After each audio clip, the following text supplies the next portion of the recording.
What's up, my friend? Welcome back to another video. So today I'm going to share with you two incredible apps that can help you display chords instantly. So this is equally applicable for piano teachers or guitar teachers and for composers, songwriters alike who want to not only know what they're playing, but be able to share it with their potential students if they're on a Zoom call or, doing an online lesson. These functionalities can be really, really useful. And I've actually done separate reviews for both of these plugins before, ChordieApp and Chordwatch, but it's been quite a few years since. So I kind of wanted to share it with you in case you were unaware of these or you just want a quick refresher.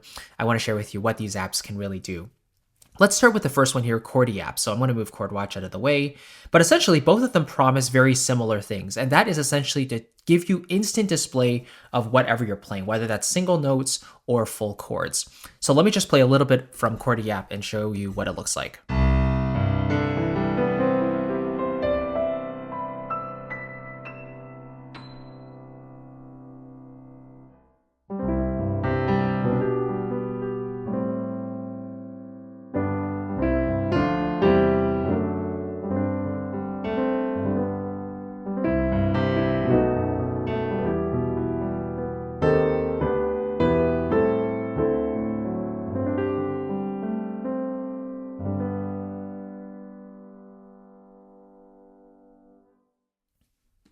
Right. So basically, as soon as you play chords, it shows you instantly what the chord is, the quality of it, the voicing that you're using, and it gives you the staff notation, which is really cool too. So this app definitely gives me more of a classical teacher vibe, right? Because a lot of more modern producers, musicians don't necessarily want to learn how to read sheet music or read notation, but ChordieApp gives that to you by default.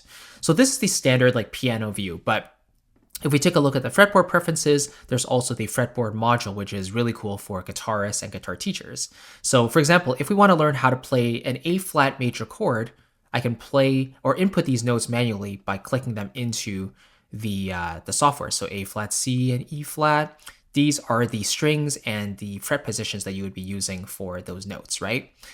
So you can manually click them in, or you can just play them by yourself.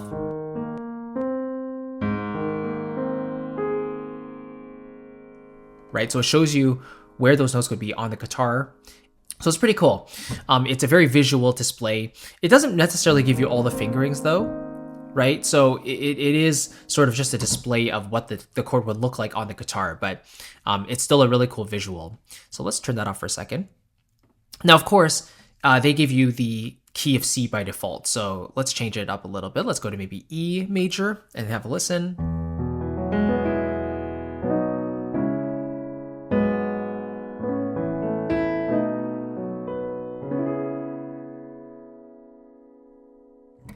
So you might be asking, well, what's the point of changing the key if the software is just going to, accurately display the chords no matter what I play? What's the point of changing the key? Well, the main thing is to get the enharmonic spellings correct, meaning instead of C sharp, you want it to name D flat. D flat major instead of C sharp major, or G flat major instead of F sharp major. These are important, especially if you're teaching music theory, because let's say in a G flat major scale, let's go to G flat for a second. Right? You would expect the one chord to be G flat major and not F sharp major. So it's a completely different naming, but it's still the same pitches. So enharmonic spellings are very important.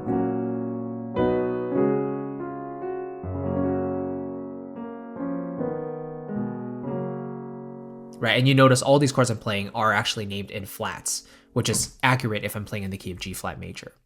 So at its most basic functionality, this is what ChordieApp can offer you. Very, very cool. And you can also play in the relative minors too. So if I, back in the key of C major, if I played A minor.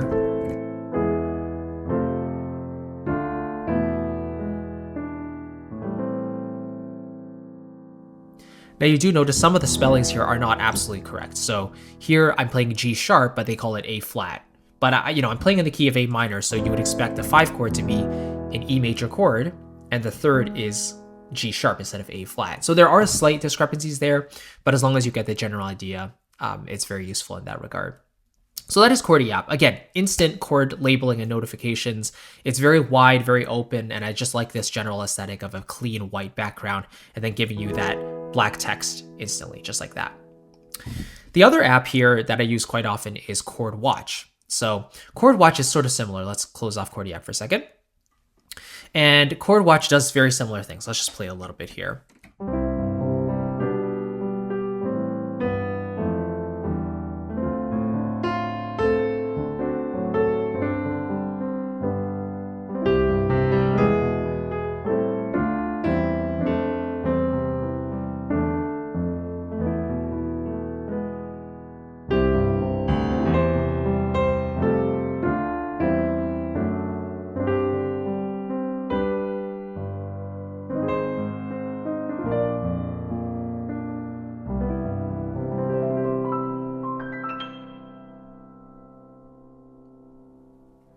Right, so just like ChordieApp, it gives you instant display of the notes and the chords, but this app also gives you a couple other things as well.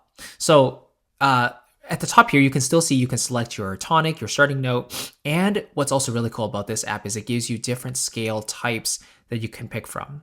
So let's say we're sticking with the key of C as the bass, and now we want to see what a C bebop scale looks like.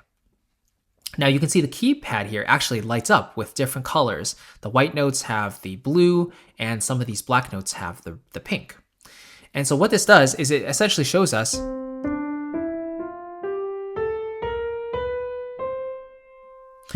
all of the available notes that would be within the C bebop scale, right? Anything that's not lit up essentially does not belong to that scale. Let's take a look at maybe C Hungarian major. So you can see this shifts a little bit. Some of these are still blue, some of these black notes, more of these are now pink. So let's take a look.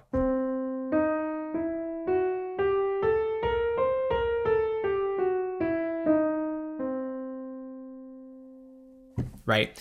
So it's a very good educational tool because if I'm looking for how to play a certain scale or what notes are included within a scale, now I can just select the tonic note and the scale type. Let's try another one here. Let's go to E again, and you can see the notes change. So let's see E Hungarian major.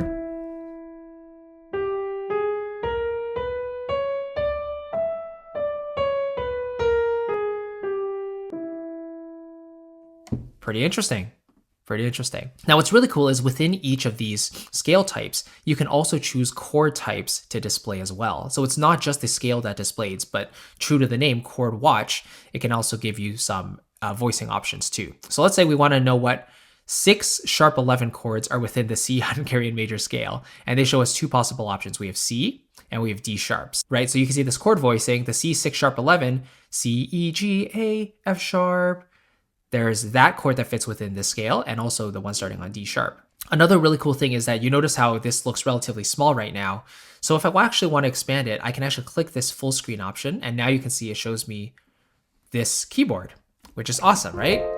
And the other thing is you can expand it and make it as small as you want. I generally like it a little bigger and a little wider too, so I can see all my notes here. So let me go back into the settings, turn off that so I can use my default piano.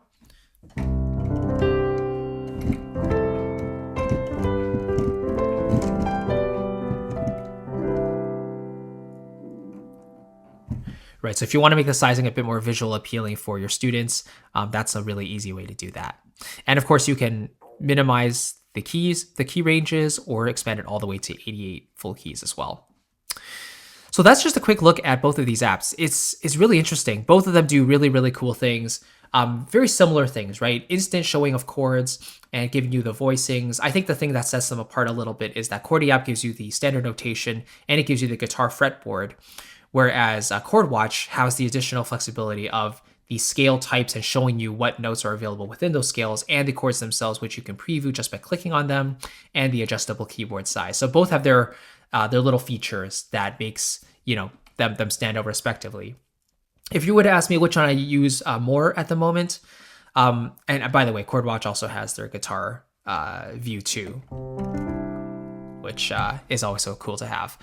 But yeah, I personally use ChordieApp more. I just really like the clean white aesthetic. It almost reminds me of like a chalkboard or like a, one of those boards in school where you can very easily display text on a whiteboard. It's just a very clean look to me, very clean aesthetic. So I just like it. I don't really use the guitar feature at all for either of these apps, but when I do want to learn more about a certain chord or scale, then I will open Chordwatch and put in whatever tonic it is, whatever scale type it is, and go from there. So both definitely are super, super useful. And yeah, hopefully give you a good little insight and overview into what these apps can do. If you are interested in picking them up, I'd love to offer you a 20% discount on these apps. So I've included a couple links down below in the description. These are affiliate links. So if you do purchase either of these apps or both of them through these links, then you will be supporting me in the process, which is greatly appreciated. No obligation whatsoever. But just so you know, you can get a little discount by using my links down below in the description. And yeah, after watching this video, please let me know which one of these you would consider picking up if you don't have either one, or if you do already have one or both, let me know which one you enjoy using more. And if you enjoy using it, I'd love to hear. So, oh, by the way, one more thing. If you're interested in like orchestral composition, because that's what the bulk of this channel is all about, how to not just write music, but how to produce music on your computer using orchestral sounds, orchestral libraries to mimic a real live orchestra. And a lot of people ask me, what sample libraries do you use? What sounds do you use to mimic the real orchestra? I've condensed all of that information into a PDF guide, and I call it my Cinematic Orchestral Libraries Sample Library Buyer's Guide. So it's kind of a long name, but if you check the description below as well, underneath these apps, I've included the link to that guide as well. It's completely free, and you can grab it as a thank you for watching this video today. But yeah, thank you so much for watching. I'll catch you in the next one, and I'll see you very soon. Take care.